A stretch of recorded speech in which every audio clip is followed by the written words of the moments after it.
பாஜகவுடன் திடீரென பாசம் காட்டுகிறார் ஓபிஎஸ். அவரது கூட்டணி கணக்குகள் ஒத்து வருமா, இல்லை 10ஓடு 11ஆக மறைந்து போகுமா? விரிவாக பார்க்கலாம்.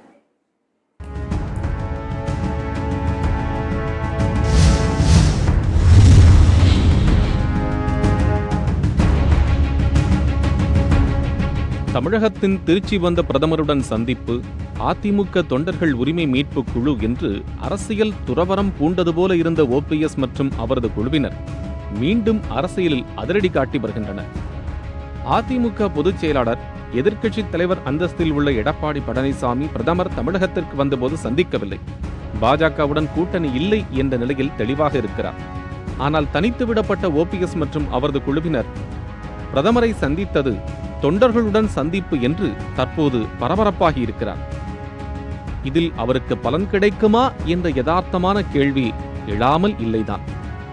அதிமுக பொதுக்குழுவில் அவர் அவமானப்படுத்தப்பட்டது முதல் வழக்கில் பின்னடைவு, கட்சி சின்னம் கொடி என்று எதுவுமே இல்லை. அதைவிட கொடுமை, கட்சியின் கரைவேஷ்டியை கூட பயன்படுத்தக்கூடாது என்ற நிலைக்கு அவர் தள்ளப்பட்டதுதான். அவரது குழுவினரும் ஓரங்கட்டப்பட்டு விட்டனர். இப்படி தொடர் பின்னடைவை மட்டுமே சந்தித்து வந்த ஓபிஎஸ் குழுவினருக்கு பிரதமருடனான ஏர்போர்ட் சந்திப்பு புதிய தெம்பை கொடுத்திருக்கிறது. அதேபோல தன்னிடம் இருக்கும் ரகசியத்தை சொன்னால் இபிஎஸ் திகார் சிறைக்கு செல்ல வேண்டியிருக்கும் என்று ஓபிஎஸ் கூற, அதற்கும் முதன்முறையாக பதிலுரை தந்திருக்கிறார் இபிஎஸ். பதிலுக்கு ஓபிஎஸ் சிறை செல்வார் என்று அவர் தரப்பில் கூறினார். இந்த உத்தியும் ஓபிஎஸ் தரப்பினருக்கு பலனளித்திருக்கிறது. அவர் இத்தனையும் செய்வது காரியம் இல்லாமல் இல்லை. நாடாளுமன்ற தேர்தல் தான் குறி. தன்னிடம் உள்ள குறைந்த நபர்களை கொண்டு தேர்தலை எதிர்கொள்ள முடியாது என்பது ஓபிஎஸ்க்கு தெரியாமல் இல்லை.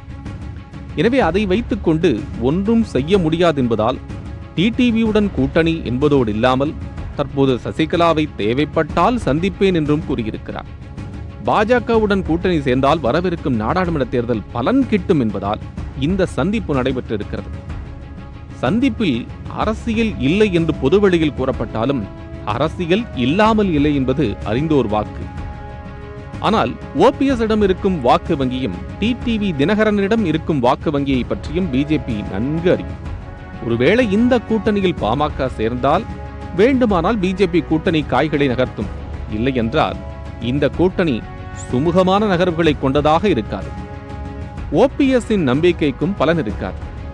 தேசிய ஜனநாயக கூட்டணி சார்பாக நடைபெற்ற கூட்டத்தில் இபிஎஸ்-ஐத்தான் தன் அருகிலேயே அழைத்து அமர வைத்துக் கொண்டார் பிரதமர்.